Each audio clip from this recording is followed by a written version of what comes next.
Sir కొంతమంది ఫినాన్షియల్గా బాగుంటారు, స్ట్రాంగ్గా ఉంటారు, కాకపోతే వాళ్ళకి మధ్య బాండింగ్ కరెక్ట్గా ఉండదు. దీనికి రీజన్ ఏంటంటారు?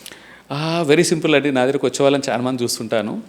వాళ్ళు ఏంటంటే కెరియర్ ఒకటేంటంటే గోల్స్ ఉంటాయండి, ఫినాన్షియల్ గోల్స్, కెరియర్ గోల్స్, లేదంటే వాళ్ళు డబ్బు సంపాదించడం, సక్సెస్ అంటే చాలా ఇష్టం, హై ప్రయారిటీ. ఈ పరుగులో దే మిస్ ద రిలేషన్. వాళ్ళు క్వాలిటీ టైం ఇవ్వకపోవడం, అంటే లైఫ్ పార్ట్నర్తో ఎమోషనల్గా కనెక్ట్ అవ్వకపోవడం, ఓకే, ఈ బాండింగ్ని విస్మరించడం. రిలేషన్షిపే కదా అంటే ఒకసారి లైసెన్స్ వచ్చేస్తుంది, నా భార్య నా భర్త అని చెప్పేసి పడి ఉంటారులే అని ఒక ఇగ్నోరెన్స్తో కావచ్చు, లేదా జెన్యున్గా కూడా టైం ఇవ్వాలనుకున్నా కానీ ఇవ్వలేని పరిస్థితి ఉండేసి వాళ్ళంతా ఎక్కువ టైము వాటి మీదనే పెట్టేసరికి వాళ్ళకి ఏంటంటే క్వాలిటీ టైం మిస్ అయ్యి ఎమోషనల్గా డిస్టెన్స్ పెరుగుతుంది. తర్వాత స్ట్రెస్ఫుల్ అవుతారు బాగా. ఆ స్ట్రెస్లో కూడా వాళ్ళ మధ్యలో గ్యాప్స్ పెరుగుతాయి, గొడవలకు కారణం వస్తుంది, ప్రతిదీ మిస్అండర్స్టాండింగ్, అపార్థాలు అవుతుంటాయి.